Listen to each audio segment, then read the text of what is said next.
Hello, it's Randi Rhodes. Here's a clip from our show, and go to randyrhodes.com for the whole thing and a podcast. Buy a stinking podcast. Mary had a little man. The fault. We believe that all men are created equal. To the magnificent mosaic that is America. From radio beacon to radio beacon. I have a dream today. Change has come to America. Believe it. Knock, knock. Who's there? It's a figment of your imagination. Randi Rhodes Show. Turn up your mind. I'm so in love with you. Look, can I just say, I am really into electing Hillary Clinton. Like, this is not me going through the motions here. I really want to elect Hillary Clinton. I really want to elect her. Sometimes folks, they're kind of surprised by that because they remember, man, you guys had a tough fight 8 years ago.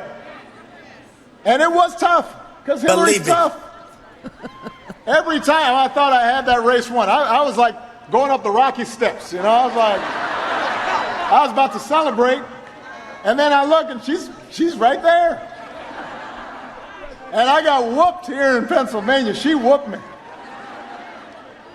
Now, you didn't make it up to me in November when I won. But I had seen what she could accomplish.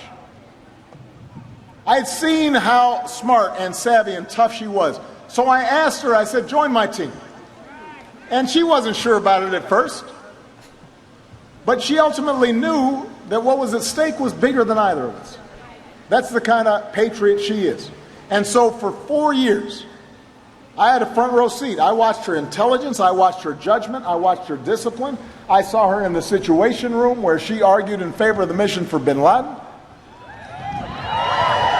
I watched her pursue diplomacy to open up new partnerships, to help promote democracy, to help reduce the nuclear threat.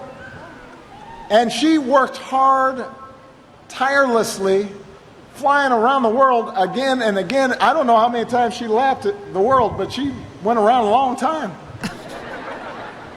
Because she had never forgotten what she was fighting for. To make sure every child has the same opportunities as her granddaughter and her daughters and your kids. And if there's one thing I can tell you, Philadelphia, nobody fully understands the demands of my job, this job of the president, until you actually sit behind that desk. Look, I didn't understand it before I had the job. You think you do.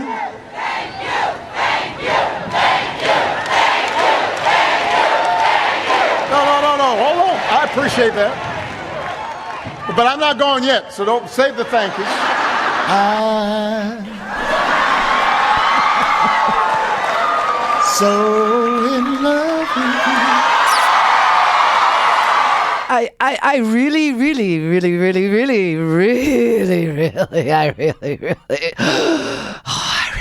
want to elect her.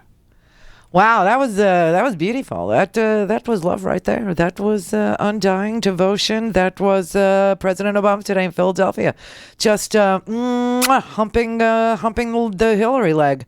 Where apparently the peppy people think that some piece of metal fell out of her leg. What is she? Do they think now that she's one of these avatars from the video game that they play constantly, that they won't stop playing the game? They've never touched the hand of another girl. I mean, it's so they're out there with these crazy conspiracies now. It wasn't bad enough that we had to watch Hillary almost fainting, 4,862,557,082 times. No, it wasn't enough that I had to see it that many times. Now I have to look at the stupid right-wing conspiracy theorists crap where, look, something fell out of her leg and the Secret Service touched a pillar They touched a piece of concrete. They all touched it like they were praying to some, I don't know, false idol. Really, these people are just bat crap crazy. And everybody knows it except for those who are suffering from it. It's like they're in this great state of denial that they are deplorable. And let me just tell you something. There is no way that every single person here in America is worthy of respect or honor, or that everybody in this country is decent or law-abiding or worthy of praise. But everybody does have their constitutional rights. That's about as far as anybody is willing to go about these deplorable people. And that is just the hardcore truth.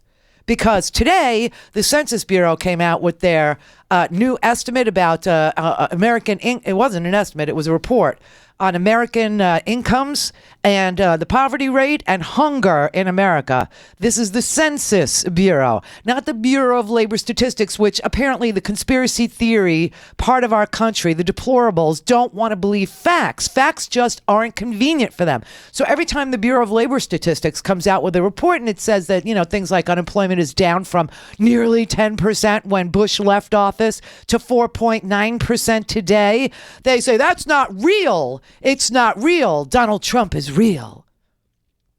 Donald Trump is real.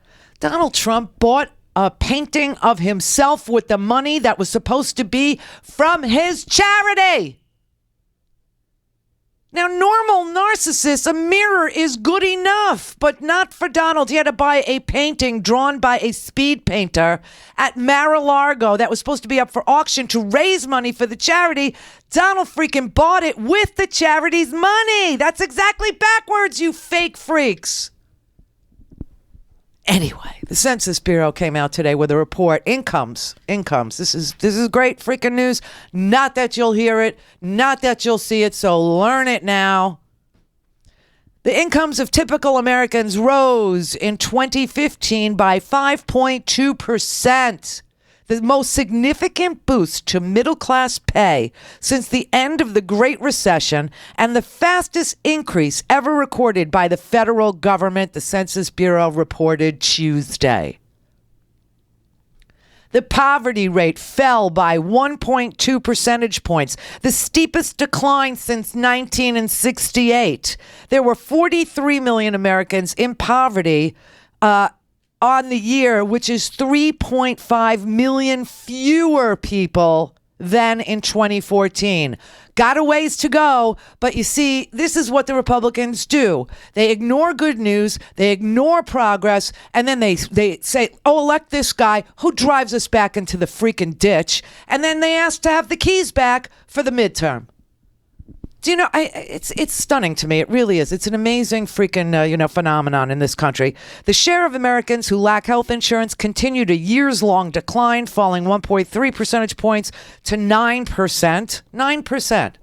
Still don't have health care in this country. And I got a funny feeling that the 43 million are part of the 9%.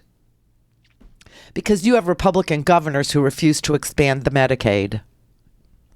But anyway, the income report is the strongest ever from the Census Bureau. Quote, Jason Furman, chairman of Obama's Council of Economic Advisors, this exceeds the strong expectation that I already had. The news here is the growth rate. I've read the last 21 reports, including this one. I have never seen one like this in terms of everything you look at is what you want to see or better.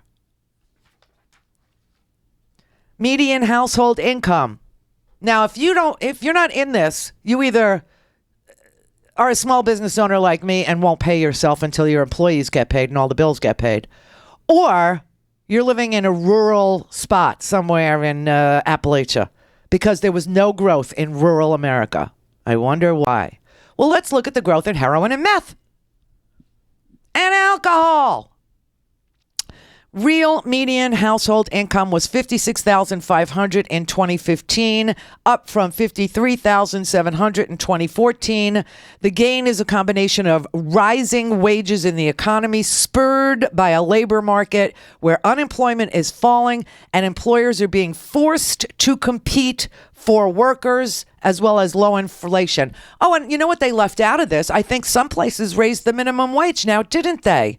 Didn't some people fight for the 15, and didn't they get it? Yeah, because incomes increased for both men and women across racial and ethnic groups, but they grew most for the lowest earning workers and least for the highest working ones, though all income groups saw an improvement. The highest income growth was in the bottom fifth of workers, which is very welcome news, said Lawrence Mischel, president of the Liberal Economic Policy Institute think tank. The only weak spots were geographic. Median incomes. Now, if you live in the city, your median income grew by 7.3%. If you live in a rural area, they did not rise at all. And this is the alt-right. These are the deplorables. This is the basket. Okay? And she's right. It's not half that are so deplorable. It's a quarter of them that are the alt-right. It's a quarter of them that can't get away from the video games. That can't get away from the Batman movies. That can't get away from, smug frogs. This is like the love of their life, the smug frog. But the other 3/4 of them just don't know that the rest of the country, or maybe they do, is moving past them because they keep voting against their own best interest, and there's not a whole lot you can do when Pat McCrory is your governor. Pat McCrory, the governor of North Carolina, where Donald Trump was last night, has spent his time and attention on bathroom bills. Bathroom freaking bills. And the NCAA has decided no championship for North Carolina because it's such bigotry and such discrimination based on sexual identity that they just can't countenance it. And by the way, you've got officials from various states that are prohibited from traveling on their company's money, which is the government, to North Carolina. You're not allowed. New York, Minnesota, Washington, Vermont, and Connecticut, and a lot of cities, municipalities as well, prohibit travel to North Carolina for public employees and representatives of public institutions, which includes student athletes, campus athletes, and staff if they work for or go to public colleges, right? So you can't even set foot, you can't even put a toe anymore in North Carolina. And last night, Donald Trump was in North Carolina screaming about, oh, you beautiful people that voted for Pat McCrory, who spent his entire time on bathroom bills and denying your state income possibilities from things like the NCAA championship, for things like, other cities and states doing business with you. They're not even allowed to travel to your freaking state anymore because the statewide law that makes it unlawful to use a restroom that's different from your gender on your birth certificate, regardless of the gender you identify with, is so ugly and so heinous and so bizarre. And the reactions of your Republican Party is so unacceptable. When they're confronted with this thing, oh my God, the crap that they say. Oof. Here's the North Carolina Republican Party spokeswoman, Cami Mueller.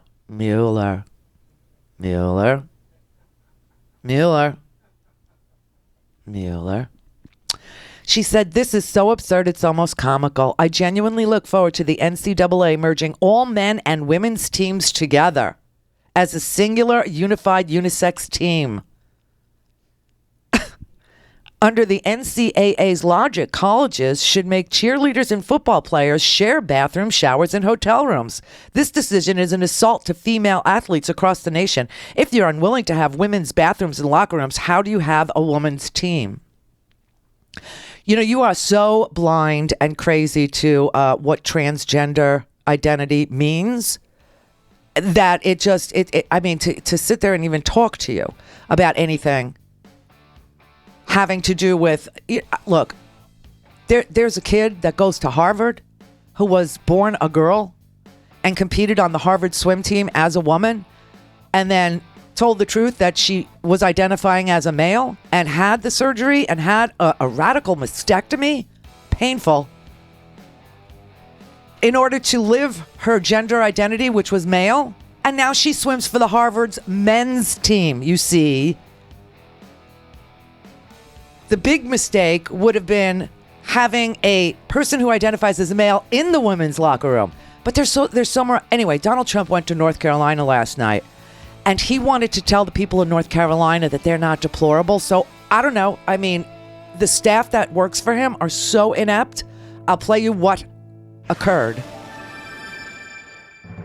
Call in, connect. To speak to Randi, call 561-270-3844. 561-270-3844. Hi, it's Randi Rhodes. We missed you today. For the entire show, whenever, wherever, go to randyrhodes.com and buy a stinking podcast. And don't forget to catch our show live right here from 4 to 6 Eastern.